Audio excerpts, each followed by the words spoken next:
அன்பான உறவுகளுக்கு வணக்கங்க. அப்படி இப்படின்னு சொல்லிட்டு பாட்டி குழந்தைய அங்கே போட்டுடுறாங்க. பச்சை புள்ளைன்னு நினைச்சாங்களா இல்லை என்ன நினைச்சாங்கன்னு தெரியல.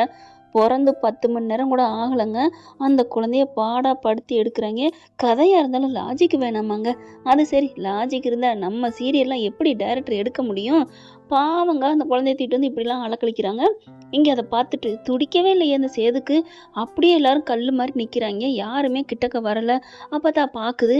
அப்போ இந்த பிள்ளைய நீங்க எடுத்துக்க மாட்டீங்க அவ்வளவுதானடா அப்படின்னு சொல்லிட்டு நீட்டி முழக்குது. ஈஸ்வரி இருந்துட்டு, அத்தை ஏன் அத்தை இதெல்லாம் பண்றீங்க, வாய மூடுறி அப்படின்னு சொல்லிட்டு இருக்கல. மோகனா வந்து துணிச்சலுங்க. நம்ம இது நாள் வரைக்கும் என்னடா மோகனா வாயே திறக்கலையே, பூட்டு போட்டு பூட்டின மாதிரியே வாயை வச்சிட்டு இருக்கேன்னு நினைச்சா இன்னைக்கு புயல் மாதிரி சீறி பாஞ்சிருச்சு. டக்குன்னு இது எங்க விட்டு ரத்தம், எங்க குளம், எங்க சாமி அப்படின்னு சொல்லிட்டு அந்த குழந்தைய தூக்கிக்கிறது. யார் என்ன சொன்னாலும் சரி, இந்த பிள்ளைய நான் விட மாட்டேன். ஈஸ்வரி இருந்துட்டு, அக்கா அப்படிங்கிறே, நீ மூடு மணி நீ பாய மூடு அப்படின்னு சொல்லிவிட்டு, இங்க பாருங்க இது நம்ம புள்ள, நான் விட மாட்டேன் அப்படின்னு சொல்லிட்டு ராஜாங்கத்திட்ட சொல்ல, ராஜாங்கமும் அப்படி குழந்தைய பாக்குறாரு. பாருங்க இது நம்ம பேரங்க, நம்ம வீட்டு வாரிசுங்க, இதை எப்படிங்க நம்ம விட முடியும் அப்படின்னு சொல்லி கொடுக்க, அது வேங்குது அந்த குழந்தை அப்படியே கை ராஜாங்க மேல படுது. அப்படியே பேர பிள்ளை தான் மேல பட்டோன்னு அவருக்கு ஒரு மாதிரியா சிலுக்குது. அப்படியே ஒரு மாதிரி ஆகுறாரு. இங்க பாருங்க இந்த பிள்ளைய நான் விட மாட்டேன் அப்படிங்கல.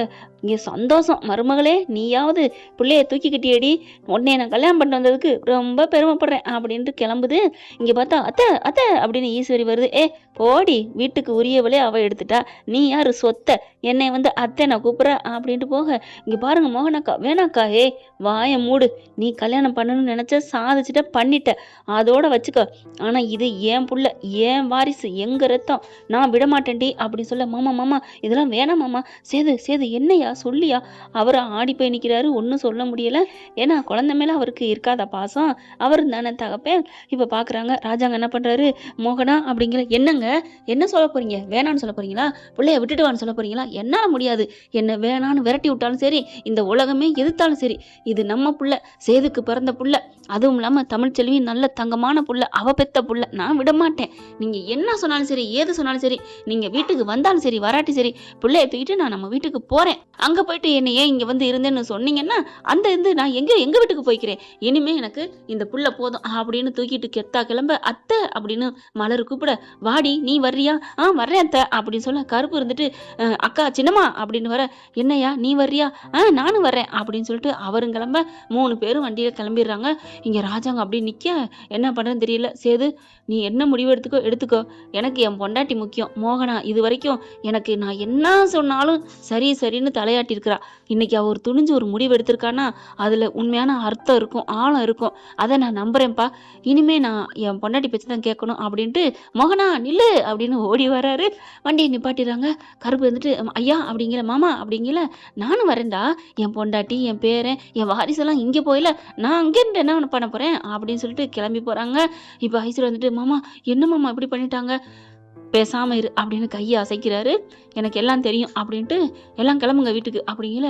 மாமா இன்னும் எல்லாம் எதுவும் முடியலையே, அதான் தாலி கட்டியே முடிஞ்சாச்சே, இருக்கிறவங்க சாப்பிட்டு கிளம்பட்டும் அப்படின்னு சொல்லிட்டு கிளம்ப எல்லாரும் கிளம்புறாங்க. ஈஸ்வரிச்சா என்ன இப்படி ஆயிப்போச்சே அப்படின்னு வந்துக்க, சாவுத்திரியும் தாமரையும் பாதி சந்தோஷமா நடந்திருக்கு, மீதி என்னடி பண்றது, என்னம்மா சொல்ற? பாதி சந்தோஷங்கிறது இந்த புள்ளைய கொண்டாந்து திணிச்சாச்சு சந்தோஷம், ஆனா கல்யாணம் பண்ணியாச்சு, தாலியை கட்டிவிட்டானே என்ன பண்றது, விடு விடு ஏதாவது பண்ணுவான், புள்ளைய வச்சு அந்த ஐஸ்வர்யா விரட்டுவான் அப்படின்னு தாமரை சொல்ல, சூப்பர்டி நல்ல ஐடியா அப்படின்னு சொல்லிட்டு எல்லாம் கிளம்புறாங்க. வாயா சேது வா, நம்ம வீட்டுக்கு வா, நம்ம புள்ளைய விடலாமா என்ன, அவ பெத்தான இவ பெத்தான, நீ பெத்த புள்ள, அது ஓன் புள்ளையா, நம்ம வாரிசு வா அப்படின்னு சொல்லி கூப்பிட, அத்தைய பாக்குறாரு. அத்தை சொல்றது சரிதான் அப்படின்னுட்டு கிளம்ப, ஈஸ்வரியும் ஐஸ்வர்யா மட்டும், ஐயோ இந்த சாவித்திரி வேற வந்து இடையில பூந்துக்கிறாளே அப்படின்னு சொல்லிட்டு இங்க வீட்டுக்கு போறாங்க. அதே சமயம் இங்க அங்காளம்மா என்ன பண்றாங்க, என் பிள்ளை எதுக்கு கொடுத்தேன்னு சொல்லிட்டு நேரா தமிழ்ச்செல்வி அம்மாச்சியை திட்டிவிட்டு வராங்க. அம்மாச்சி இங்க விட்டுட்டு அங்க போயிருதுங்க பேத்தியை பாக்குறதுக்கு. உனக்கு யார் அந்த ரைட்ஸை கொடுத்தா அப்படின்னு நீங்க வீட்டுக்கு வர, மண்டபத்துல இருந்து எப்படி வீட்டுக்கு போயிருப்பான்னு சொல்லிட்டு வீட்டுக்கு போறாங்க. போய் நின்றுட்டு ஒரே சவுண்டு கொடுக்குறாங்க. அப்ப ஆத்தா எல்லாரும் தான் போறாங்க. கிளம்பி இந்தாங்க போயிருது. கிளம்பி பண்றது இந்த கட்டத்துல சரியா தப்பான்னு எனக்கு தெரியல. அன்பான உறவுகளே நீங்க சொல்லிருங்க, உங்க பொண்ணான கையால காமெண்ட்ஸ்ல கருத்து தெரிவிச்சுட்டு லைக்கை போட்டு சப்ஸ்கிரைப் சப்ஸ்கிரைப் பண்ணி ஆதரவு கொடுத்துருங்க அன்புறவுகளே. இப்போ வீட்டுக்குள்ள போய் உட்காரலங்க. எல்லாரும் என்னடா குரல் கேட்குதே, வந்துட்டாலன்னு ஈஸ்வரி வருது, சாவித்திரி வருது, எப்படியாவது இந்த பிள்ளைய கடத்தி விட்டுறணும், பிள்ளைய கேட்டு வந்துட்டா அப்படின்னு சொல்லிட்டு எல்லாம் வராங்களா. வந்த கையோட ஏய் என்னடி இங்கே வந்து கத்திட்டு இருக்க அப்படின்னு கேட்க, என்ன எதுக்கு கத்துறேன், ஏன் கத்துறேன்னு தெரியாதா, மரியாதையா ஐயா பெரிய வீட்டு மகாராசங்களா, என் பிள்ளைய நீங்க ஏன் வச்சிருக்கீங்க, என் பிள்ளைய அனுப்புங்க அப்படின்னு சொல்லி கத்த சேதுபதிக்கு கோபம் வந்துடுது. ஏய் எதுக்குடி நான் உன் பிள்ளைய தரணும், ஐயோ என்ன ஆண்டி இவர் அப்படியே மாறுறாரு, இந்தாடி உன் பிள்ளைய அப்படின்னு தூக்கி கொடுப்பாருன்னு பார்த்தா ஏன் தரணும்னு சொல்றாரு. அதானே ஐயா சேது இங்க பாரு அப்படிங்கல. சின்னமா நீங்க சும்மா இருங்க, இவ கேட்டா கொடுத்துட முடியுமா என்ன. மோகனா வருது. ஐயா இப்போதான் நீ கரெக்டா சொல்ற சின்னமா, எனக்கு எல்லாம் தெரியும். ஏய் இங்க பாருடி, அது உனக்கு மட்டும் புள்ள இல்ல எனக்கும் புள்ள அப்படின்னு சொல்ல, இங்க பாருங்க அது நான் பெத்த புள்ள, அதை எப்படி ஈஸியா தூக்கிட்டு வந்துட்டீங்க, எனக்கு தர போறீங்களா இல்லையா அப்படின்னு சொல்லி கத்துறாங்க. தர முடியாதுடி, என்ன வேணா பண்ணிக்க அப்படிங்கல. பாக்குறாங்க. அம்மாச்சி இதுக்கு தானே நீங்க வந்து என்கிட்ட இருந்திருக்கீங்க, நான் கூட அந்த வீடு பிடிக்கல, என் மேலதான் எல்லா ரைட்ஸ் இருக்கு, அந்த வீட்டுல எல்லாம் தப்பு பண்றாங்கன்னு நீங்க என் கூட என் மேல உள்ள பாசத்துல வந்துட்டீங்களோ நினைச்சேன் அம்மாச்சி. ஆனா புள்ளைய தூக்கி உன் பேரன்ட்ட கொடுக்கறதுதான் வந்தீங்களா, நாடகம் ஆடுனீங்களா. ஐயோ தமிழ் அப்படிலாம் சொல்லாதடி, நான் அப்படிலாம் இல்லடி, நீ நல்லா இருக்கணும் தாண்டி நான் வந்தேன். நல்லா இருக்கணும், இதான் ஒரு தாய்கிட்ட இருந்து புள்ளைய பிரிக்கிறது ஒரு லட்சணமா அப்படிங்கல. தமிழ் இப்படிலாம் கேள்வியாலே என்ன தொலைக்காதடி, நீங்க வாயை மூடுங்க அம்மாச்சி, நான் யாரை மன்னிச்சாலும் உங்களை மன்னிக்க மாட்டேன் அப்படின்னு கத்துறாங்க. ஐயோ என் பேத்தி இப்படி பண்ணிட்டாலே அப்படின்னு தவிக்க மோகனா பாக்குது. இங்க பாரு தமிழ், உனக்கு ஒரு புள்ள இருக்குல்ல அதை வச்சுக்கோ, நான் என் பிள்ளைய வச்சுக்கிறேன். இங்க பாருங்க அத்தை, உங்க மேல நான் மதிப்பு மரியாதை நிறைய வச்சிருக்கேன், நீங்க இதுல தலையிடாதீங்க, என் பிள்ளைய கொடுங்க அப்படின்னு சொல்லல. மோகனாட்ட இருந்து படக்குன்னு சேது பறிச்சிடுறாரு. ஏன்னா எப்படியாவது ஏமாந்து சின்னமா கொடுத்துரும் அப்படிங்கிற தைரியத்துல, அதாவது ஒரு இதுல டக்குன்னு தூக்கிக்கிறாரு. இங்க பாருங்க என் பிள்ளைய கொடுங்க அப்படிங்கிற. மலர் இருந்துட்டு தமிழ் கொஞ்சம் சொல்றத கேளு, என்னக்கா என் பிள்ளை இங்க இருக்கும், நான் எப்படிக்கா விடுவேன், நான் பெத்த பிள்ளைக்கா, என்கிட்ட ஒரு பிள்ளை இருக்குங்கிறக்காண்டி இன்னொரு பிள்ளைய விட்டுருவேனா, எத்தனை பிள்ளை பெத்தாலும் அந்த தாய்க்கு அது சுமையே இல்லை, அது தெரியாது, என் பிள்ளைய கொடுங்க அப்படின்னு சொல்லிட்டு போராடுறாங்க. என் பிள்ளைய வாங்காம இந்த இடத்த விட்டு போக மாட்டேன் அப்படின்னு சொல்லிட்டு அந்த பொன் குழந்தைய அப்படி பாக்குறாரு சேது. அவ்வளோ ஆசையா இருக்கு அந்த பிள்ளை அவங்க அம்மாவா அப்படியே உரிச்சு வச்சது மாதிரி அவங்களுக்குள்ள ஒரு ஃபீலிங். இங்க ராஜாங்க பாக்குறாரு. இங்க பாருமா தமிழ், எங்களுக்கும் ஒரு என்ன உங்களுக்கும், அதான் புதுசா மருமக வந்திருக்கே, அவ பெத்து கொடுப்பா, அதை வாங்கி கொஞ்சங்க, என் பிள்ளைய கொடுங்க அப்படின்னு மறுபடியும் உள்ளுக்க வர அப்படியே மறைச்சுக்கிட்டு திரும்புறாரு சேது. பிள்ளைய தரமாட்டேன்னு சொல்லிட்டு அதுக்கப்புறம் உள்ளுக்குள்ள வேகமா தூக்கிட்டு போயிடுறாங்களா. இங்க பாருங்க அப்படின்னு ராஜாங்கம் மோகனா ஈஸ்வரி எல்லாம் முன்னாடி வந்து நிக்கிறாங்க. நீ போ தமிழ் அப்படின்னு சொல்லல. முடியாது, நான் ஏன் என் பிள்ளைய விடணும் அப்படிங்கல. இங்க சாவித்திரி என்ன பண்ணுது, சேதுக்கிட்ட போயிட்டு இங்க பாரியா, நான் உனக்கு ஒரு ஐடியா சொல்லவா. என்ன அத்தை சொல்லணும், என்ன சொல்லுங்க அப்படிங்கிறாரு. இல்ல உனக்கு நம்ம அண்ணி தானே வேணும், உங்க அம்மா தானே உனக்கு ஆசை. ஆமா அப்பா பொம்பளை பிள்ளை அவகிட்ட இருக்கு. ஆமா அதுக்கு என்னப்பா அப்படிங்கல. இந்த பிள்ளைய கொடுத்துட்டு அந்த பிள்ளைய வாங்கிக்கிறேன்னு சொல்லு, அப்ப அவ சரின்னு சொல்லுவாள்ல, அவ எப்படி கொடுப்பா, அவளாவது கொடுக்குற என்னத்த நீங்க சரியா பேசுங்க. இல்லப்பா இந்த ஆம்பளை பிள்ளைய தர்றேன் நீ சொன்ன மாதிரியே, அதுக்கு பதிலா உன் பொம்பளை பிள்ளைய கொடுன்னு கேட்டு பாரு, என்ன சொல்றான்னு பாப்பான். அப்படியா, ஒரு நாள் கொஞ்சிட்டு தந்துறேன்னு சொல்லு, அவ நம்ப மாட்டா அப்படிங்கல. அட நம்ப வைப்பான், அதுக்கப்புறம் நம்ம பிள்ளைய நம்மளே வச்சுக்குவோம் அப்படிங்கல. சரின்னு சொல்லிட்டு வராரு. அம்மா ஏமா இப்படி சொன்ன அப்படின்னு சாவித்திரி தாமரையும் பேச, அடியே உனக்கு தெரியுமா, இவ ஆம்பளை பிள்ளைய மட்டும் கொடுத்துட்டான்னு வையேன், 2 பிள்ளையும் தூக்கிட்டு ஜூட்டுன்னு ஓடிடுவா, அதுக்கப்புறம் பொம்பளை பிள்ளையும் வராது ஆம்பளை பிள்ளையும் வராது அப்படின்னு சொல்ல. அப்புறம் எப்படிமா அந்த ஐஸ்வர்யா அவகிட்ட இருந்து பிரிக்கிறது, அதெல்லாம் நான் வச்சிருக்கேன் ஐடியா, இந்த புள்ள இருந்தா அப்புறம் ஐஸ்வர்யா வரட்டியும் புண்ணியம்லாம் போயிடும், அப்புறம் புள்ளன்னு புள்ளைய வச்சுக்கிட்டு உன்னைய கட்டிக்க மாட்டான்.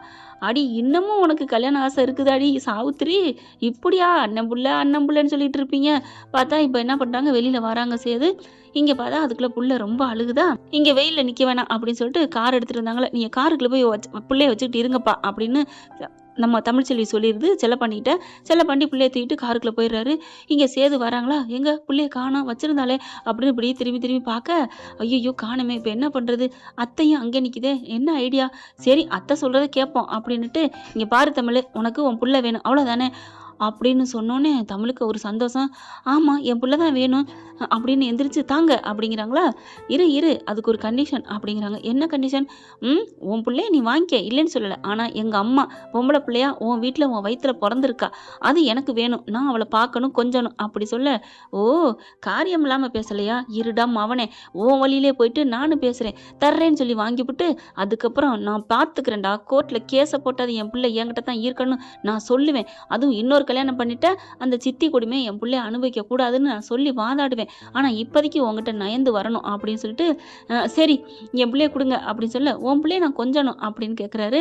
நான் பார்க்கணும், ஒரு நாளாவது பார்க்கணும், என் பிள்ளைய கொடு, பொம்பளை பிள்ளைய கொடு அப்படின்னு சேது கேட்க ஐயோ நான் தர ரெடி தான், ஆனா பிள்ளைய தூக்கிட்டு அப்படின்னு எங்க அப்பா கூட்டிட்டு போயிட்டாரே ஆஸ்பத்திரிக்கு, அவளுக்கு மருந்து கொடுக்கணும், அவளுக்கு ஒரு முடியாம இருக்குன்னு தூக்கிட்டு போயிட்டாங்க அப்படின்னு ஒரு பொய்யை போட ஈஸ்வர் என்ன பண்ணுது, இதுதான் சமயன்ட்டு நல்ல வேலை 2 பிள்ளையும் கடத்தி விட்டுறலாம் அப்படின்ட்டு ஆமையா சேது அவன் ரொம்ப அழுதுகிட்டே இருந்தாளா அவ, அதான் குழந்தைய செல்லப்பாண்டி கொண்டு போயிட்டான் அப்படின்னு சொல்ல என்ன ஈஸ்வரி நமக்காக பேசுது, அப்படிலாம் பேசுற ஆளே இல்லையே, சரி எது எப்படியோ நமக்கு நல்லது நடந்தா சரி அப்படின்னு தமிழ்ச்செல்வியும் ஆமா அவர் தூக்கிட்டு போயிட்டாரு எங்க அப்பா அப்படின்னு சொல்ல என்ன பண்றதுன்னு தெரியாம தவிக்கிறாரு. உங்களுக்கு என்ன அவளை கொஞ்சணும் அவ்வளவுதானே, நான் கொண்டாந்து தரேன், ஆனா இப்ப என் பிள்ளைய கொடுங்க, போயிட்டு ஊசி போடணும், இப்படி பிறந்த குழந்தைய தூக்கிட்டு வந்திருக்காங்க, பாவத்தை பண்ணிருக்காங்க, பிள்ளைய கொடுங்க அப்படின்னு கேக்குறாங்க தமிழ்ச்செல்வி.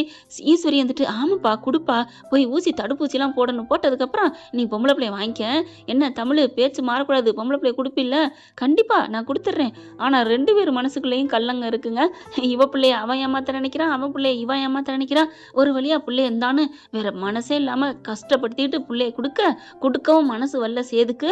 மோகனா வந்துட்டு வேணா சேது அப்படின்னு வர இங்க பாருங்க சின்னம்மா, எனக்கு எங்க அம்மா முக்கியம், அதனால நான் பிள்ளைய கொடுக்குறேன் அப்படின்னு ஆம்பளை பிள்ளைய கொடுக்குறாங்க. தமிழ்ச்செல்வி அவ்வளவு சந்தோஷமா வாங்குது, அப்படி ஒரு மனசுக்குள்ள பூரிப்பு, ஆனாலும் ஒரு கோவம் வருது. இங்க சேதுக்கு மனசேவில்ல, சோகமா பார்த்துக்கிட்டே கொடுக்குறாரு. அதுக்கப்புறம் முறைக்கிறார், இங்க பார் என் பிள்ளைய எங்க அம்மாவை என்கிட்ட தரணும் அப்படி சொல்லித்தான் வாங்குற அப்படிங்கிற ஈஸி இருந்துட்டு குடியா குடு அப்படின்னு கையை வச்சு நீ கொடுத்துரு அதுக்கப்புறம் பார்த்துக்கலாம் அப்படின்னு சொல்லிட்டு நீ வா இவ மூஞ்சிலே முழிக்கிற அப்படின்னு பிடிச்சு இழுக்க, ஆனாலும் அவருக்கு அந்த ஆம்பளை பிள்ளையா இருந்தாலும் வச்சிருந்தாரு இல்லையா கொஞ்ச நேரம் அப்படியே பாக்குறாரு. பிள்ளைய தூக்கிட்டு அம்மா வாங்கம்மா போவான், அப்பதான் வாங்க அப்படின்னு சொல்லி கிளம்ப இங்க பார்த்தா அம்மாச்சி ஓடி வருது. தமிழ் அப்படிங்கிற எங்கே வந்தீங்க, என் வீட்டு பக்கம் வந்துடாதீங்க, என் பிள்ளைய பிரிச்ச பாவிங்கள நீங்க ஆளு அப்படின்னு சொல்ல ஐயோ போச்சே அப்படின்னு அழுதுட்டு உட்கார சேதுவும் மோகனா வராங்க. வாங்கத்த வாங்க நம்ம வீடு இருக்கு, என்னைக்கு இருந்தாலும் அந்த பிள்ளை நம்ம வீட்டுக்கு தான் வரும் அப்படின்னு சொல்லி கூப்பிடுறாங்களா. ஐஸ்வர்யா பாக்குது எப்படி அந்த பிள்ளை அந்த வீட்டுக்குள்ள வர விட்டுறாங்கன்னு நான் பாத்துறேன் அப்படின்னு சொல்லிட்டு போயிடுறாங்க. இங்க பார்த்தா இவங்க பிள்ளைய தூக்கிட்டு வேகமா வர்றாங்க. சேது செல்லப்பாண்டி பாக்குறாரு, என்ன பிள்ளைய கொடுத்துட்டானா அப்படின்னு வெளியில வரையில அப்பா வராதிங்க அப்படின்னு சொல்லிட்டு வேகமா கதவை திறந்துட்டு உள்ளுக்கு போய் உட்காந்துடுறாங்க. என்ன தாயாச்சு என்ன ஆச்சு அப்படிங்கல, அதெல்லாம் நல்லபடியா முடிஞ்சிருச்சுப்பா, நீங்க வந்தது நல்லதா போச்சு, இல்லைன்னா அந்த பிள்ளை போயிருக்கும், என்ன சொல்ற அப்படிங்கல நடந்ததை சொல்றாங்க.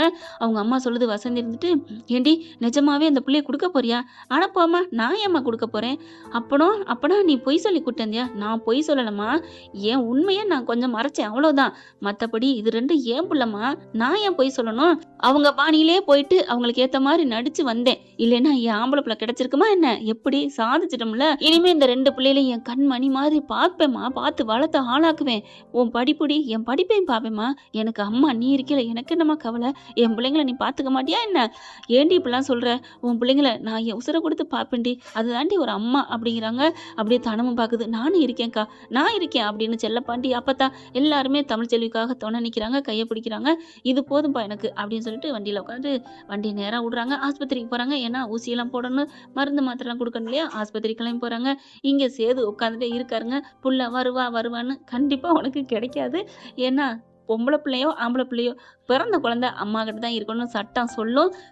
ஆனா கரெக்டா உடனே போன கையோட தமிழ்ச்செல்வி சும்மா விடல, கேஸை போட்டுறாங்க, என் பிள்ளைய வேணும்னு கேட்குறாங்க, தூக்கிட்டு போறாங்க அப்படின்னு சொல்லிட்டு வக்கீல் நோட்டீஸ் சேதுபதி வீட்டுக்கு போகுது.